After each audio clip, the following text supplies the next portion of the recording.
देखें, हमने आपको अभी एक संधि बताई थी जिसका नाम था दीर्घ संधि। ध्यान दें, उसमें हमने अके सर्वणा बोला था। सूत्र में सूत्र है अकः सर्वणे दीर्घः। ये दीर्घ संधि का सूत्र है। अब दूसरी संधि हम लोग जो है वो पढ़ेंगे गुण संधि। इसका सूत्र हमने बताया था आद गुणः। अब इसको भी पहले समझ लेते हैं, उसके बाद हम लोग बुक से और उदाहरण देखेंगे, संधि विच्छेद करेंगे, उसके बाद बुक से पढ़ लेंगे। देखिए गुण संधि में क्या है। गुण संधि में आपको इस तरफ जो है आ मिलेगा, छोटा या बड़ा कोई भी हो, और दूसरा जो पक्ष है उसमें आपको ई, उ, री, ऋषि वाला या ली, इनमें से कोई शब्द मिलेंगे।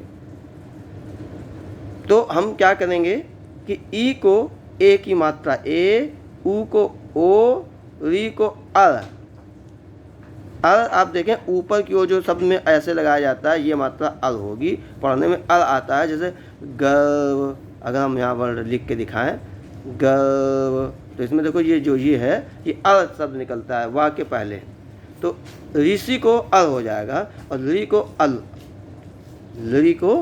अल हो जाएगा।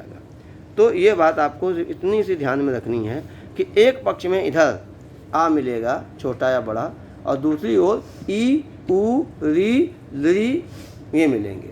तो ई को ए, उ को ओ, री को अल, लरी को अल कर देते हैं। जब 10th में यण पढ़ेंगे तो ये इधर और ये इधर हो जाएगा, बस इसी को ध्यान देना है। ये इसी पक्ष में होंगे, दूसरे पक्ष में ई, उ, री, लरी, और पहले पक्ष में छोटा आ या बड़ा आ होगा।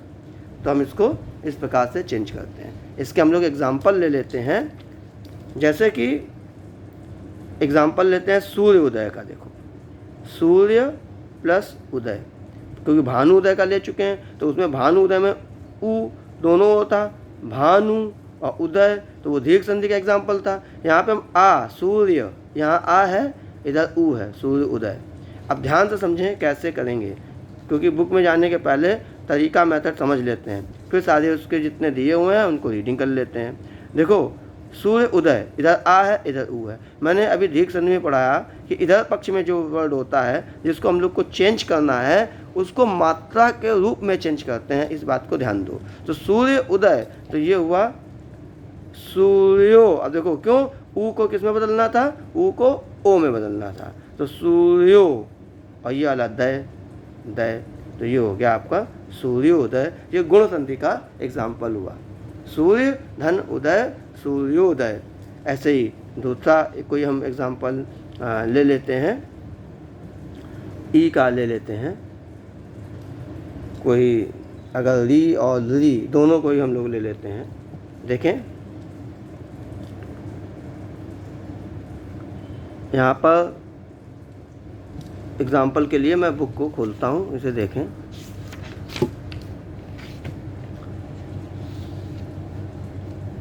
हाँ देखें, सत्य धन इंद्र, देव धन इंद्र, देव प्लस इंद्र। ध्यान दें, इधर आ है, देव, इधर ई है, आ के बाद ई, तो ई को हम लोग ए की मात्रा के रूप में कन्वर्ट करेंगे इसको, तो देव, ये वाला देव, और इस ई को ए की मात्रा देवें, और ये इंद्र, आधा ना और दा, देवेंद्र। ऐसे अगर हम और कोई एग्जाम्पल लेते हैं, कमलेश्वर का एग्जाम्पल लेते हैं। कमल आ है और ईश्वर ई है, आ के बाद ई है, इस ई को हम मात्रा में बदल देंगे, कम ई को ए की मात्रा, कमलेश्वर। तो यहाँ पर आप देखें गुण संधि है। संधि में 2-4 शब्द और देख लेते हैं, फिर संधि विच्छेद को थोड़ा समझते हैं, और फिर बुक से जो शब्द दिए हैं उनकी हम लोग रीडिंग करते हैं, ताकि प्रॉपरली ये दोनों है हम लोगों को समझ में आ जाए। आगे देखें, हम लोग ऋषि रे का एग्जाम्पल लेते हैं। कोई एक री का एग्जाम्पल लें। मान लो हमने लिया देव प्लस ऋषि, इसको देखें, ये री है, इधर आ है, आ के बाद री, मैंने अभी बताया इसको अ कर देंगे।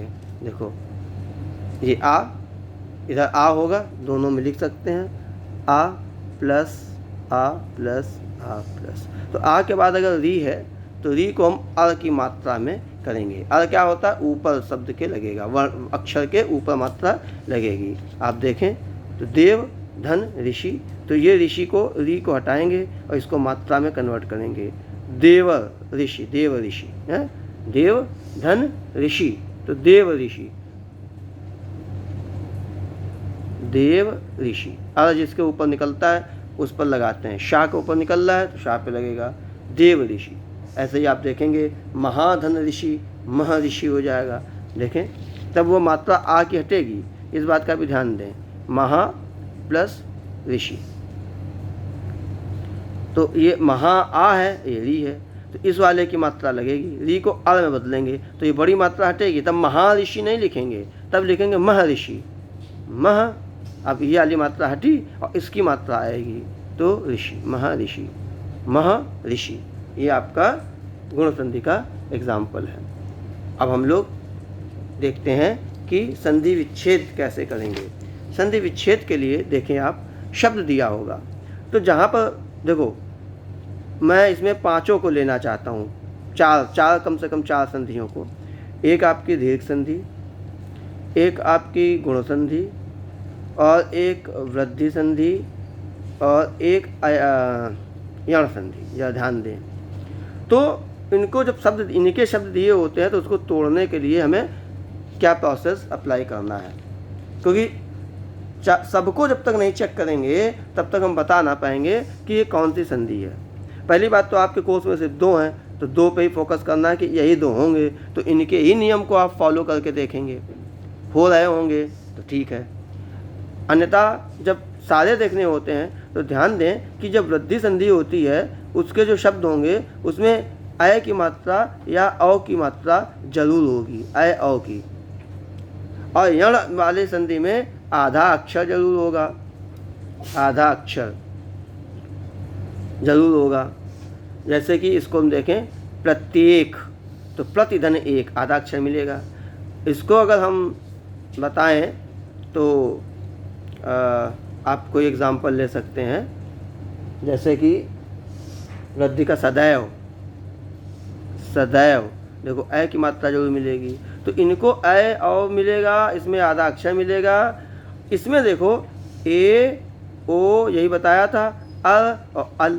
तो जब किसी शब्द में ध्यान दें, पहले तो इसमें बड़ी मात्रा, बड़ा आ या बड़ी ई या बड़ा ऊ मिलेगा।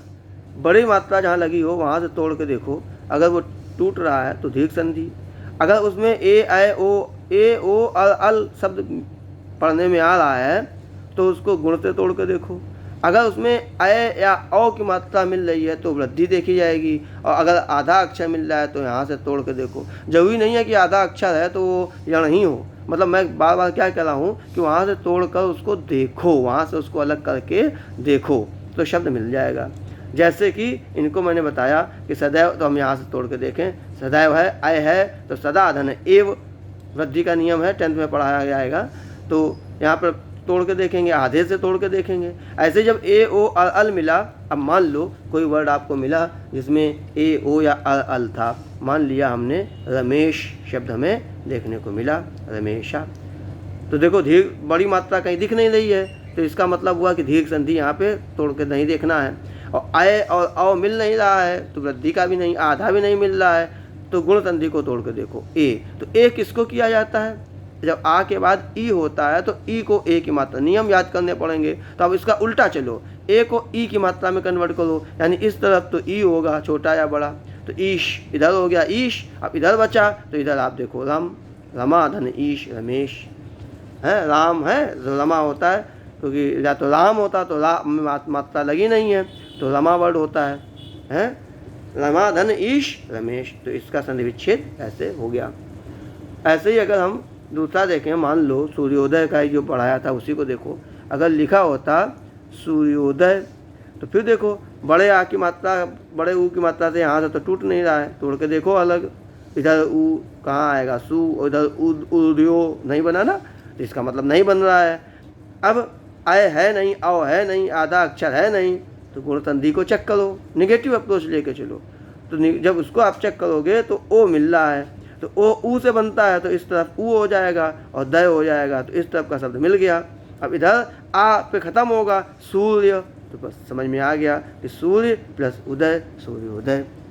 तो संधि विच्छेद भी हमें देखनी होंगी।